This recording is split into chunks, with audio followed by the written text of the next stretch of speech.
Good morning, everyone. I hope you're all well. It's PJ here again for the Thursday morning devotion of Clontarf Beach Baptist Church. I'm broadcasting a little bit earlier this morning as I have another engagement to prepare for this afternoon. But if you log on later on at 9:30 a.m., this video should still be there. So I hope that's all right. And for today, we will be continuing with our Bible discovery reading. That's a bit of a tongue twister. Bible discovery reading of the book of John. And what we will be looking at today is the story of how Philip and Nathanael first met Jesus. And that is found at the end of John chapter 1 in verses 43 to 51. And as usual, after we read as part of the Bible discovery, I will be asking and answering my usual set of questions. Again, this is for us to better unpack or understand the passage a little bit more. So without further delay, join me and let's read John chapter 1, verses 43 to 51. I will be reading from the NIV. If you have a different version of Bible with you at home, that's all right. But maybe you could follow along as I read. All right, John chapter 1, 43 to 51. This is what it says from verse 43. The next day, Jesus decided to leave for Galilee. Finding Philip, he said to him, "Follow me." Philip, like Andrew and Peter, was from the town of Bethsaida. Philip found Nathanael and told him, "We have found the one Moses wrote about in the law, and about whom the prophets also wrote, Jesus of Nazareth, the son of Joseph." "Nazareth? Can anything good come from Nazareth?" Nathanael asked. "Come and see," said Philip. When Jesus saw Nathanael approaching, he said of him, "Here truly is an Israelite in whom there is no deceit." "How do you know me?" Nathanael asked. Jesus answered, "I saw you while you were still under the fig tree before Philip called you." Then Nathanael declared, "Rabbi, you are the Son of God. You are the King of Israel." Verse 50, Jesus said, "You believe because I told you I saw you under the fig tree? You will see greater things than that." He then added, "Very truly I tell you, you will see heaven open and the angels of God ascending and descending on the Son of Man." Alright, that is our passage for this morning. It's a short and very interesting story. And to answer my usual first question, what do I like most about the passage? Or what struck me most about the passage that we just read? For me, that would be Nathanael's reaction to Jesus' small, and I put quotation marks on that, small miracle of seeing him under the fig tree. I like this because Nathanael first presented himself to be a very cynical, quite sarcastic person even, when he said, "Nazareth? Can anything good come from there?" Basically, Nathanael was stereotyping the people of Nazareth because of its bad reputation. And he was skeptical when Philip approached him with the good news about Jesus.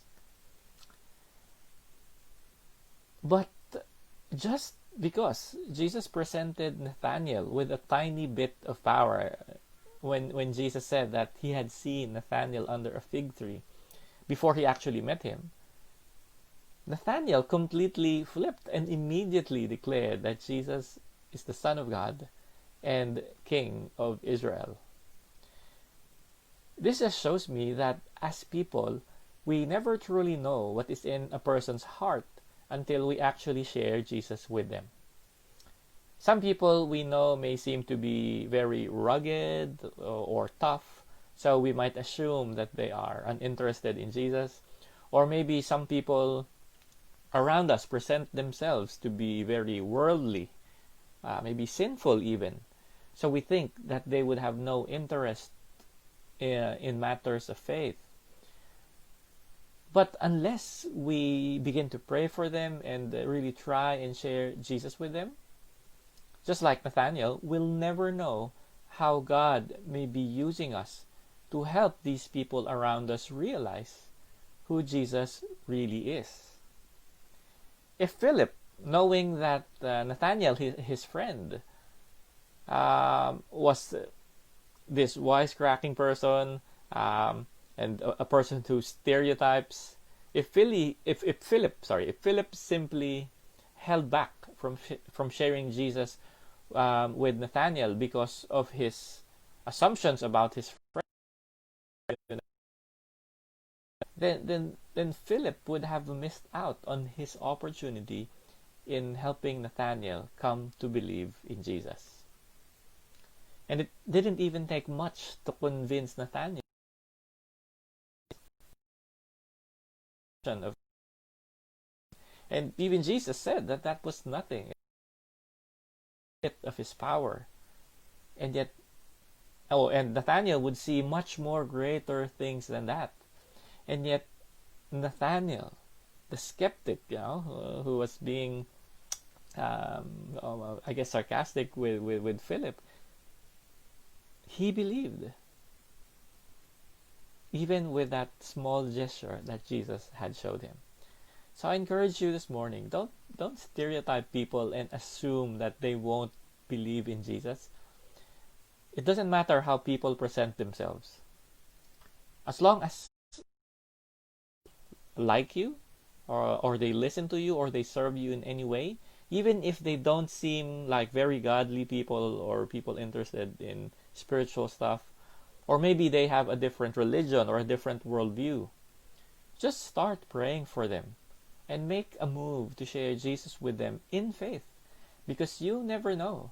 They may be the people of peace whom Jesus wants you to reach out to. And Jesus can take it from there.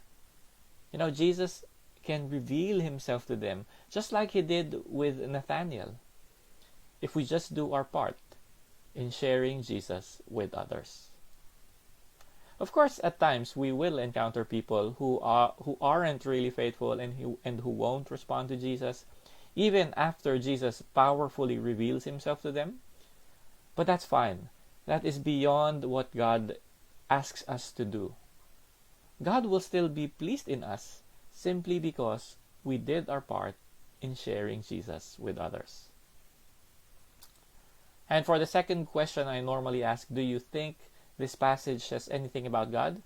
Well, I believe it shows us that Jesus knows exactly what to show people in order for their hearts to turn to him. Some people may need more convincing from the Holy Spirit. Some may require a little more time or more revelation from God.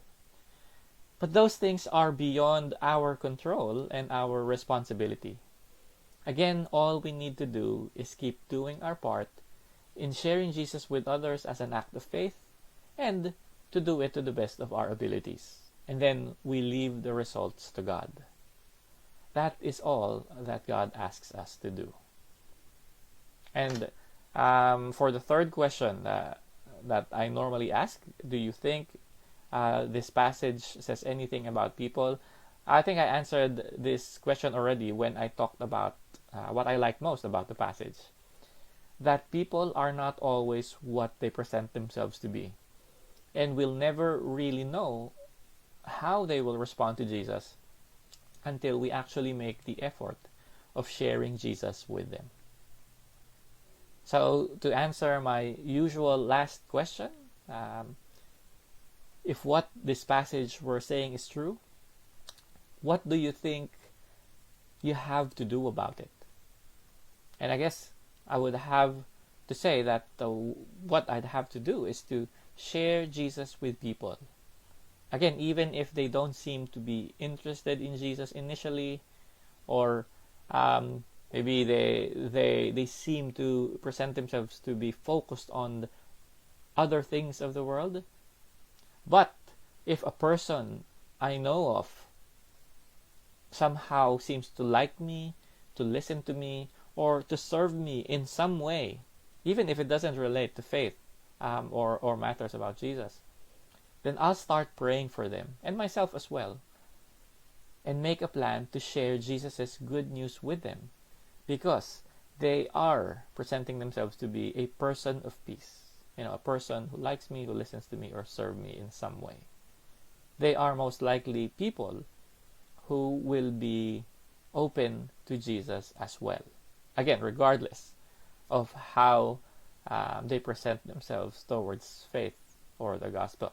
We'll never know until we actually share it with them. So that's all I'd like to say for this morning regarding our passage. If you have any questions, or if you'd like to talk a little bit further about the passage, I know there are some aspects of the passage I didn't talk about deeply. Then you can just contact me or leave a message down in the comment sections below, and we can talk about the passage a little bit more. So I or the other pastors will try and get back to you the soonest if you do leave a message. All right, that's all. Thanks again for joining us. God bless everyone. Bye-bye.